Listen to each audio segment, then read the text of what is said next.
Hi, Fabio. How are you? Hello. Welcome. Hi, welcome to the World Food Design Day. Thank you for having me.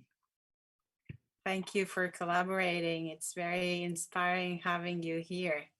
So time is yours. I welcome you to the stage. Thank you.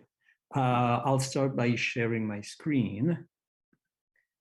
There you go. 1 second, and I'll try to stay in the time allotted. So I'm Fabio Parasecoli, and I am a professor of food studies in the Nutrition and Food Studies department in New York City. What I would like to talk today, it's a very practical matter on how to do kind of thing. And it's something that I can share precisely because I'm not a designer, but I am a food studies scholar that works with designers. And I found that over time to be a very interesting, important collaboration that I think should increase over time. So I would like to talk about how to use digital media in food design research more specifically. So I will use a specific case so it's clearer. This is a case I worked on with a colleague from the Polish Academy of Science. His name is Mateusz Halaba. We were doing research on a completely different theme. We were doing revaluation of traditional and local foods, but while we were traveling in different parts of the world, we realized that there were some commonalities in many restaurants, cafes, places where people would eat and spend time. So you would see recycled wood and metal. You would see certain kind of lighting, especially Edison bulbs. You would see interesting fonts used on menus, on signs, but also on blackboards, which was one of the common characteristics. Tons of potted plants and so on and so forth. Oh, and also a very strong interest for post-industrial location.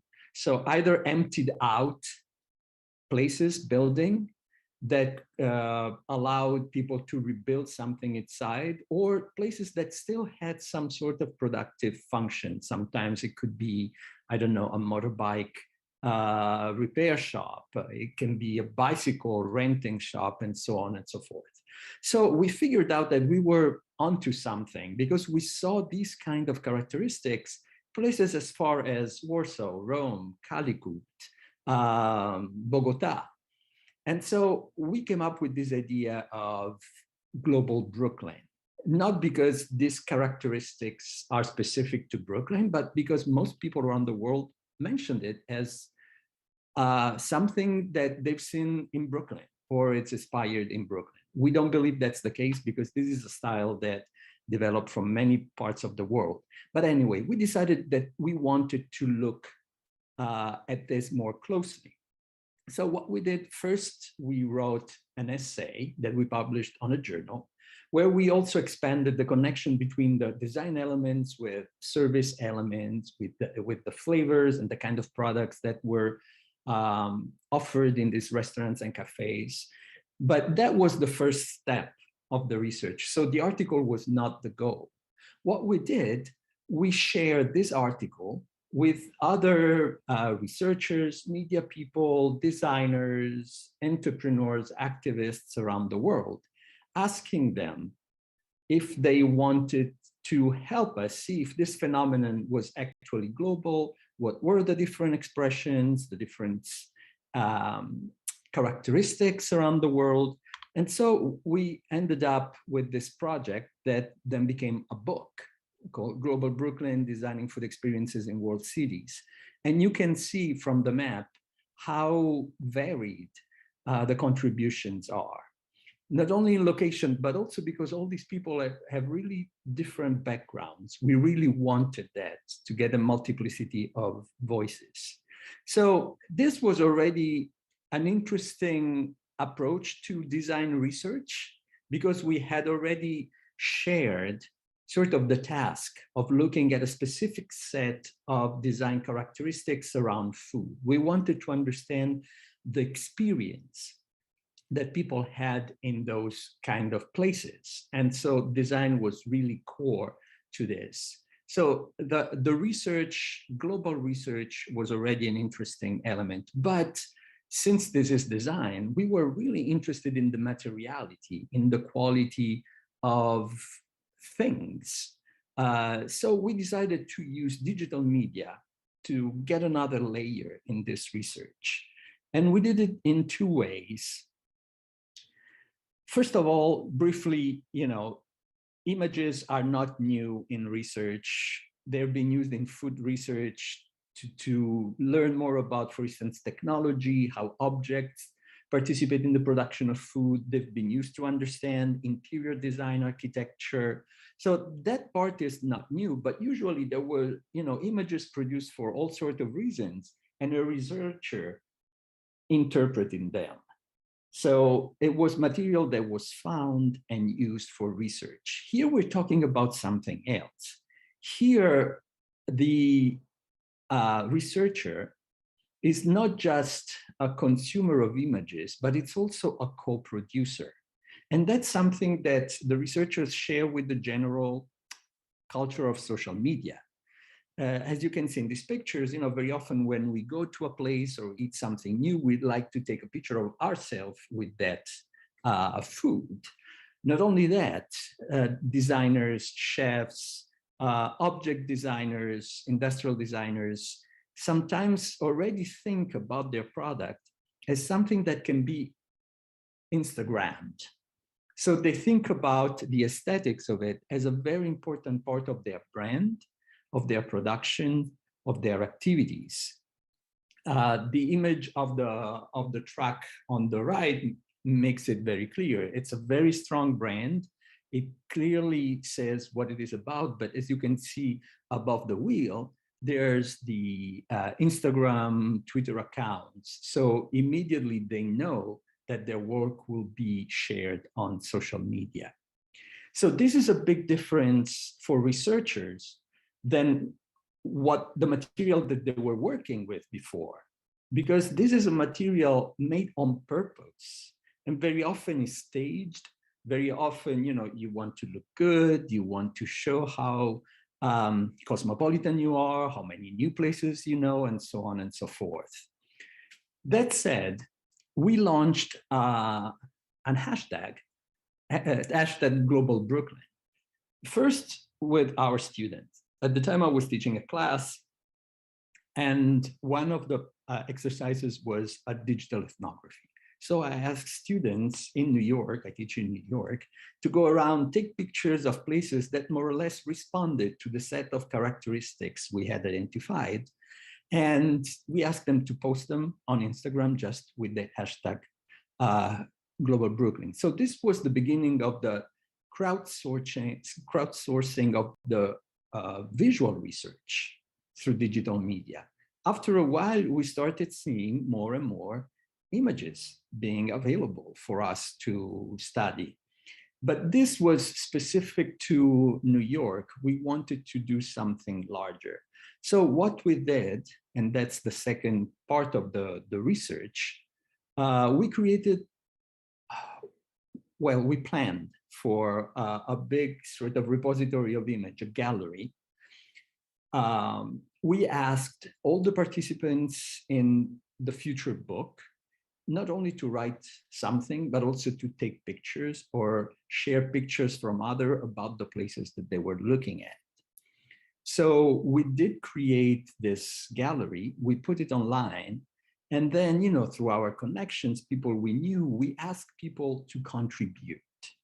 So now the gallery at the moment sits in my website, and at the end of my talk, I will put out the address. it covers really many parts of the world. And from that point of view, it can be very useful for designers to get a sense of how one specific style of design around food, of objects, of interior design, of architecture is being developed and expressed around the world. Now, this was a little different and require more, let's say, voluntary participation. Everybody can go around, they find themselves in a restaurant, they take a picture, hashtag Global Brooklyn, it shows up on Instagram, which is great. This requires a little more work because you have to take pictures, you have to create a little package that needs to be sent to me, I put it online, but at the same time, this is also another kind of crowdsourcing. The first one is more casual, the second one is more intentional. Both of them together, I believe they are very useful. So where are we with this? This kind of research now is available, for instance, to all designers, and we've noticed that there is a lot of interest, especially among interior designers, product designers that do, object issues and stuff like that, and architects. Because this style is also being used for public spaces, for hotel lobbies, for other places that were not specifically for food. And so for this kind of designers, it's very important to see what's happening around the world so that they can also, take ideas, but also express their originality, do something different, which is always a problem. The second category of people that show interest in this, it's tourist professionals. Because one issue is, what's the point of traveling if we end up in places that all look and feel the same? Doesn't matter if you're in India, in Australia, or in Brazil. So I've been invited to give talk to tourist experts, and so the same material, the same digital research that is being used by designers is also being used by a completely different category. And that happens when you do crowdsourcing, because this material is open to everybody. You go on Instagram, you search for the hashtag Global Brooklyn, you get that. You go on my website, it's open, and you can look at it. So I'm now finished here because my time is over. On the top of the screen, you can see the address of the gallery, that it's open to everybody. You can just go to my website, fabioparasecoli.com. It's a long name, I know, I'm sorry, but it's on the program, so you can figure that out. And then on top of the menu, there is Global Brooklyn, and on the page is Visit the Gallery, so you can go there. I invite everybody to contribute if you feel like. If you see something that responds to these characteristics, maybe you want to read more about it, but it's available on the website. Post on Instagram, hashtag Global Brooklyn, or send us the pictures from wherever place you are. We'll be happy to add it to our gallery and continue this sort of crowdsourcing, which we believe can be of service to designers all over the world. Thank you very much, Fabio, for your contribution. It's, again, a new way of approaching to food design, or to food studies, to food design through food studies. And it's also interesting to see how through a research that is a research that it seems like if someone would have wanted to approach it from a design project, they would have say, okay, let's going to do a blog about, these kind of places. So it's the same thing that gets to the same point from two different points of view.